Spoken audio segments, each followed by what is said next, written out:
Partial funding for the operation of this channel is provided by the City of Oceanside. The content of the program and opinions expressed in PEG Access programs are the sole responsibility of the program producers.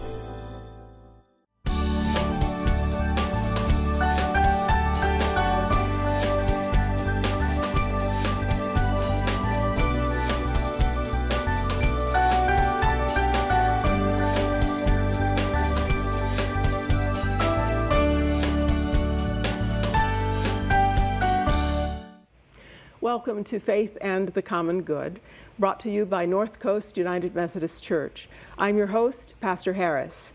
We, as others, join in the conversation about veterans this month. And in particular, we are in conversation today about the issues related to re-entry of veterans into civilian life.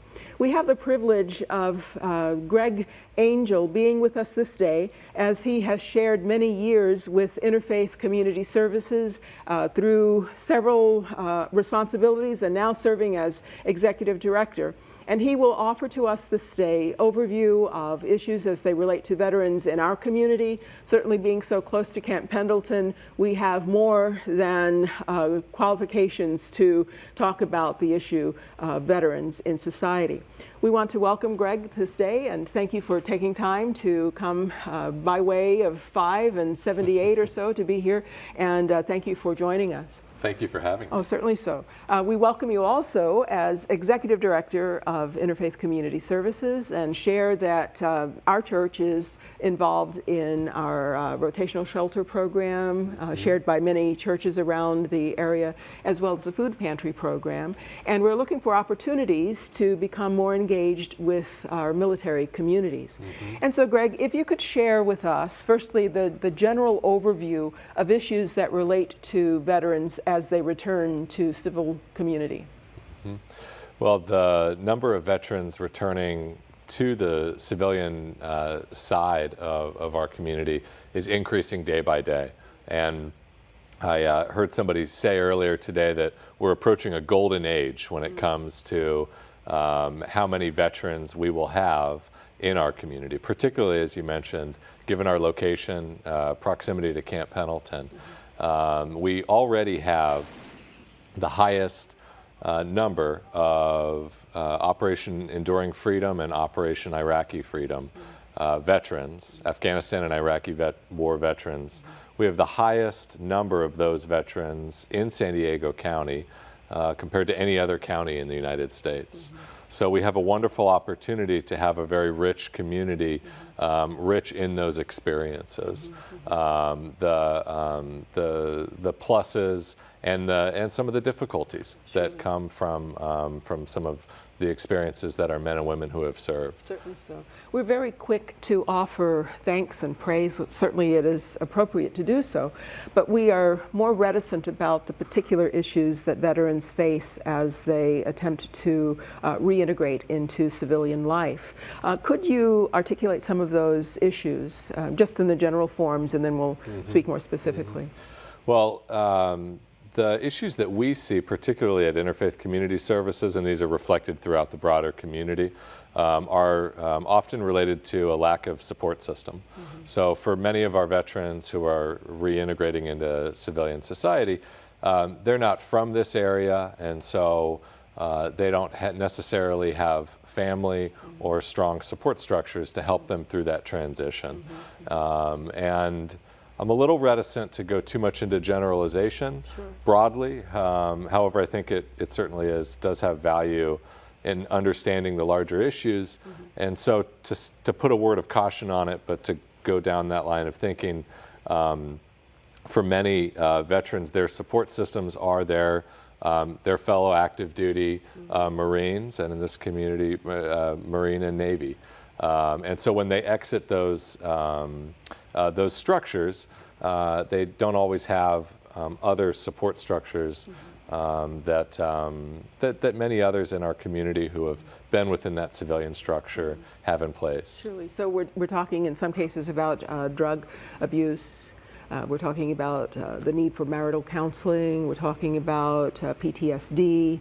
We're addressing financial concerns as they relate to the inability to find employment or the preparation for sustainable employment. I mean, all of the gamut of what it means to have been removed from functioning life, you know, perhaps even doing well in that function, and then returning to find themselves either in need or searching for ways to reconnect to all the places where they have once been. Yeah, you know, I think one of the most important transitions is a career transition, and so the ability for an active duty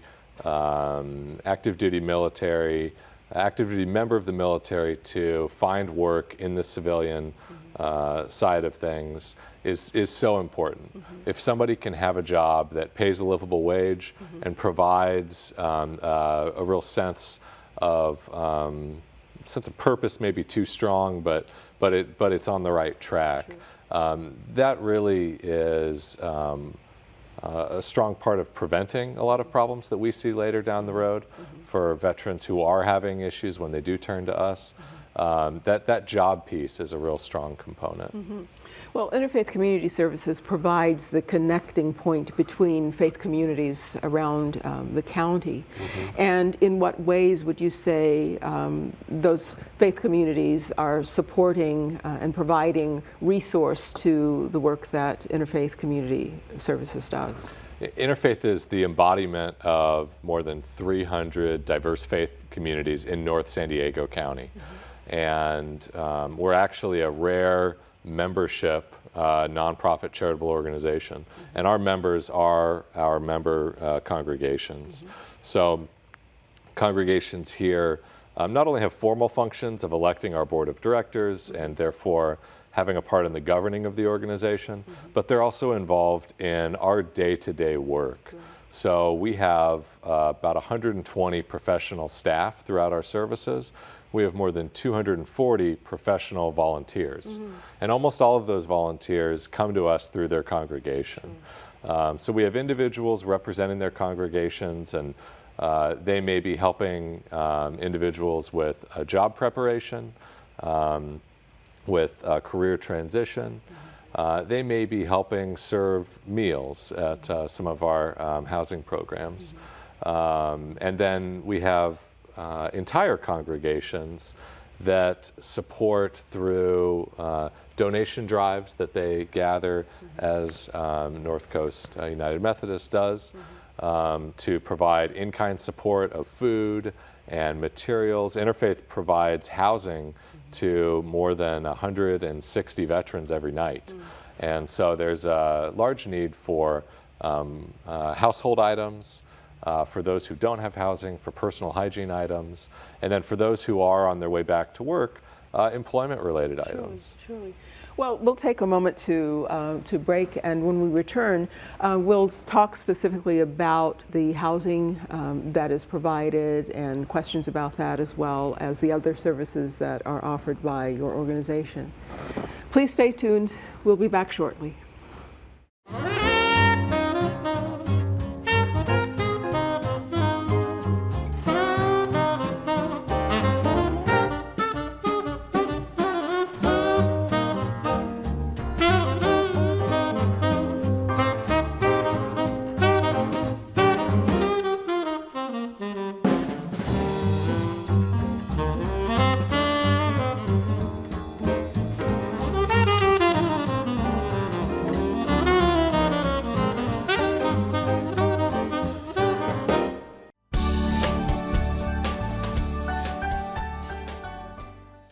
Welcome back to Faith and the Common Good, brought to you by North Coast United Methodist Church. We are joined at the table this day by Greg Angel, who is the Executive Director of Interfaith Community Services. Again, thank you, Greg, for taking this time to be in conversation about this rather pertinent issue in our community. Firstly, let's look specifically at Oceanside, and if you can reference perhaps numbers as they relate, particularly this past week, we've seen persons returning home and the joy of family reunion and the like, but what are those numbers and how are they impacting our community? Well, one of the factors we talked about earlier is employment and career. So looking at younger veterans, their rate of unemployment nationwide is actually in the 25% range, depending on how you break down the numbers. And that compares less favorably to non-veterans who are the same age, meaning younger veterans have a higher rate of unemployment. And we know that that's not because of lack of employability or lack of skill sets. And part of the conversation, part of the narrative, I think really needs to be around what these young veterans can bring and can offer to the workforce. Because they really, when you think about it, have experiences and skill sets and adaptable skill sets that most of their non-veteran counterparts simply don't have. So the advantage as one returns is to come with a skill set that would be advantageous to them in the job market. Then the connection that perhaps is offered through interfaith community services as well as other organizations that provide veterans assistance is that of making the connection between skill and opportunity. Absolutely. And what Interfaith Community Services does very well is focus on the uniqueness of each individual who we work with. And our programs are tailored specifically for vocationally focused individuals. And we really specialize in individuals who are coming out of or in a time of crisis. So we have special programs for veterans who are homeless or veterans who are at risk of becoming homeless, where we can pay for job training for them to be able to complete a vocational certification to help them get into a career that's going to pay a livable wage. One of the industries that we've seen a lot of movement on within that program are solar panel installation, as an example. Something that somebody can come in, get the training in a relatively short period of time, and then get a job that's going to pay a livable wage. But Interfaith works in collaboration and coordination with other organizations who have additional programs beyond our own. So our programs for veterans here in Oceanside are located out of the Veterans Association of North County Resource Center at 1617 Mission Avenue. Great location for us, right near the 5 freeway, lots of foot traffic, lots of people able to access our services, but there are also a number of other programs available, particularly for veterans who may not be in a time of crisis and may need a different type of assistance. And San Diego 211 would be the place to identify what those resources are and to get information about them and be directed to those offices. Absolutely. 211 is a phenomenal resource for veterans or anyone in need of assistance. Well, some of the other concerns, we've addressed housing, we've addressed employability and identifying places of employment, but just in general conversation, other issues that affect reintegration are those of PTSD, and in many cases there are undisclosed numbers about the percentage of veterans who are actually moving toward suicide rather than attempting to find a way to resettle and to refocus, even provided with skill set and even provided with opportunity. The wages of war prevent them from full function as they return. So part of the work, I think, of faith community, because we can speak very openly here about faith community and its engagement, the concern of faith communities is that of the soul. And so in order to fully engage that concern, we have to remember that there is also an issue of moral injury. In addition to bodily injury, or in addition to having been withdrawn from process and capability along a trajectory, we must, as faith communities, look at the issue of moral injury. Do you have any thoughts on that? Absolutely. I think the need for the opportunity for counseling to be a solve, to be a real part of a more whole individual's living is, the opportunity is there. The difficulty is most individuals are not interested in counseling and addressing some of those issues. And we find, particularly with the veterans who we work with, that that's even more so the case. You think about what they go through in their training and their preparation.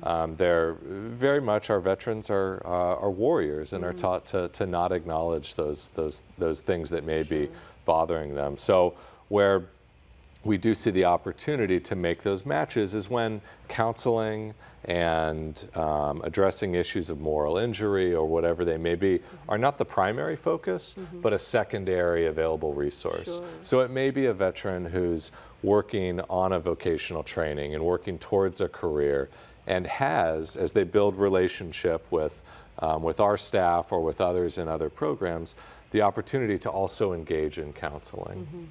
And Interfaith Community Services is a somewhat unique organization in that we're not a religious organization, but we are supported by such a diversity of religions that we do have an opportunity for individuals who are interested in addressing the soul piece and the faith piece to be able to connect back to those congregations that can address that. Surely. 2011 Pew Research reveals statistics indicating that those veterans or those in active military service, returning from active military service, who attended a worship experience or a faith experience at least once a week, were more readily able to reintegrate with a greater level of ease. And so at this point we have to place somewhat of an emphasis on the importance of a faith experience or a faith engagement that not only addresses the particular need, perhaps even in the time of battle, but is able then to usher one into back into normalcy, whatever that may be, or back into a place of self-understanding and an ability to get beyond whatever the experience of war has been. So faith communities do have a place in that, and we're particularly grateful to Interfaith Community Services for finding a way to connect the dots so that there can be a comprehensive way to serve those who are in need and serve those who have served us. So thank you, Greg, and we'll continue the conversation in just a moment.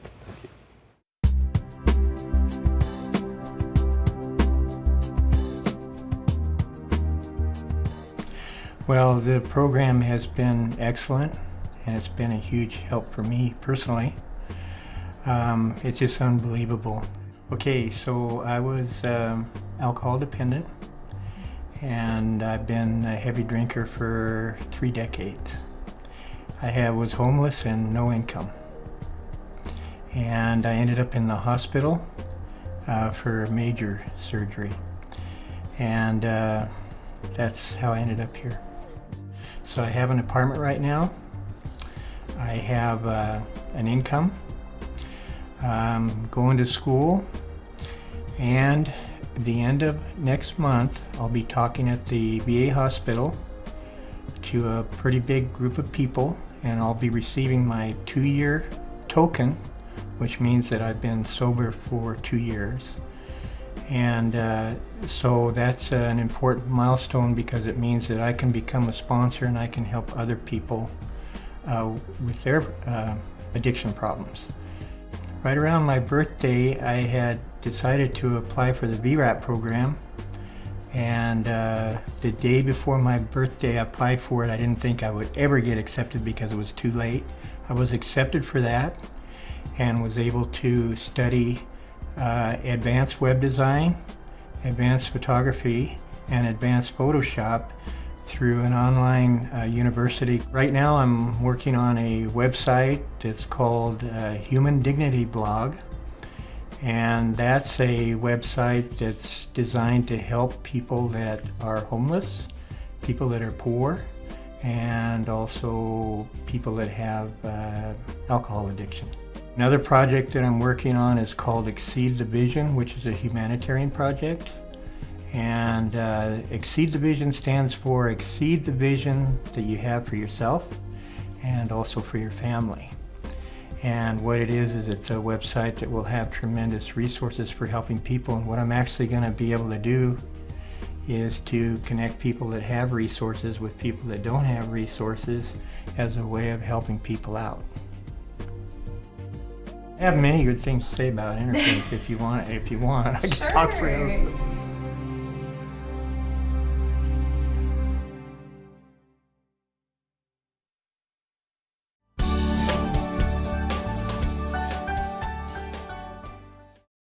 Welcome back. Thank you for joining North Coast United Methodist Church as we offer to you Faith and the Common Good, a discussion about issues in our community and our support as faith communities to either resolve or to support to resolution the concerns that face us all. Our guest today is Greg Angel, who is the Executive Director of Interfaith Community Services. Thank you, Greg. Thank you for having me. Oh, certainly. Let's continue our discussion now as we talk about matters of best practice. What are you finding in your work as those models that can be lifted up for emulation? Yeah. We've talked a lot about careers and jobs. We haven't talked a lot about housing and really the way to create larger support systems that are effective. You referenced the impact of faith communities, and we find that to be particularly effective for veterans and non-veterans who we work with. So our organization, Interfaith Community Services, very effective at connecting individuals with jobs and housing and basic needs, but those will only go so far without somebody being able to succeed without strong support systems around them. So we really advocate for the people we work with to connect with other groups, with faith communities, to reconnect with family, to develop strong friendship circles, and to build up those relationships that are going to help them beyond the day that any organization or other services last. Surely. The organization recently received a grant to support housing, or is that generally attributed to Veterans Services? Yeah, it's a grant to provide supportive services for veterans with families. And it's a trademark of Interfaith's. We actually have the only vocationally focused grant for homeless female veterans and homeless female veterans with families. This is an extension of that to go beyond employment support and help veterans with families to prevent experiencing homelessness. So for a family with a veteran head of household who comes into some tough times, they can, through our assistance, receive support to help them either stay in their current housing situation, or if they do find themselves homeless, to be able to get into a long-term, safe, secure housing situation. Sure. Now, how do you connect with those in need of service? Are you referred by offices of reintegration, or how does that actually work? We work very closely with the VA. The VA has gotten a lot of bad publicity in the last 6 months, year. Our local VA in San Diego really bucks that trend. They are excellent partners with us and many other charitable organizations that they work with. So through our housing programs, we have VA representatives on site and working with our staff and our veteran clients on a daily basis. We also work, as I mentioned earlier, with the Veterans Association of North County, which is a collaborative of 30 or 40 veteran organizations. And Interfaith with that organization hosts a monthly meeting that is open to anyone interested in working with veterans and for veterans. And that's the first Monday of every month at the Vance building at 1617 West Mission here in Oceanside. And that location is a good location for foot traffic as well. And so we have a lot of individuals who simply hear about us through word of mouth, walk in through our doors. We're open Monday through Friday, and come in to ask for assistance of some sort. And then you also mentioned earlier 211, a really effective resource to link people to ours and other services. Okay, wonderful, wonderful. Are there any places legislatively that we should be involved in advocacy around? Anything that should come to our awareness to be in support of?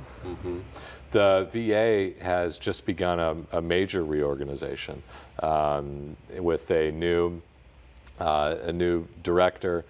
There will be changes there. It's too early to see, too early for me to speak to what the impact of those changes will be, but they will certainly be impactful. In terms of advocacy, the state funding of vocational programs continues to be a major piece of not only getting veterans back to work locally, but also lifting up our entire economy.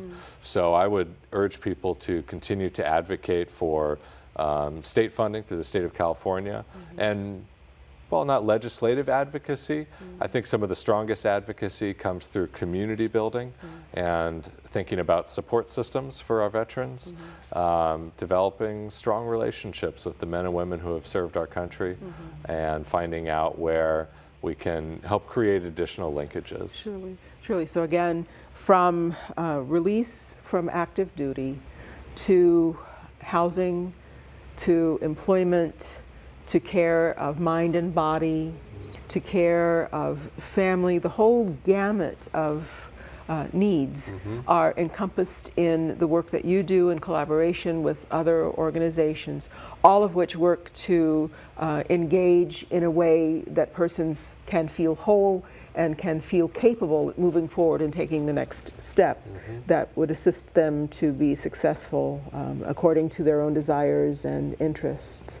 So we are really very, very grateful that Interfaith Community Services exists and that you have returned to lead the organization. Is there, as we finalize our conversation, is there one point or 2 points that you feel critical to the discussion about veteran reintegration? There is. I think it's very easy to look at some of the struggles that many of our returning veterans have and to focus on that piece of their reality. But I think our challenge and the opportunity is to focus on the extreme qualities, the extremely amazing qualities that our veterans bring to our community, and the opportunity for local business owners, for local managers, for employers and educators to really benefit from the wealth of experience that these men and women have. And what they have done by the age of 22, by the age of 24, is so much more than many others in our society ever accomplish or accomplish at much later ages. And so I think for all of us in the community to open a dialogue and to have conversations with those men and women who have served, and to think about from our perspective, for those of us who have not served in the military, what we can do to help them in their reintegration. And I would boil that down to say, hire a vet, learn from a vet, and by doing so, you'll be helping veterans. Certainly so. And we join you in the interest and in the capacity to help a veteran. And we thank you for your leadership in that regard, and we look to you for continued opportunities to partner and find ways to do the best that we can to make sure that our veterans are not only appreciated, but they have an opportunity to feel that place of support. Thank you, Greg. Thank you so much for having me. Certainly. And thank you, our audience, for joining us in this conversation around veteran reentry or reintegration. Thank you for the opportunity to share this discussion with you as we seek to lift up concerns in our community, opportunities in our community that help us all to thrive together so that each experiences the best of the quality of life that is possible in and around us, in the city of Oceanside and in the larger county area. You are able to resource this taping on the koct.org website, or you may purchase a DVD. And if there is interest, we would love to continue the conversation with you on Twitter. Have a good day, have a good evening, and until again we have this chance, may God be with you.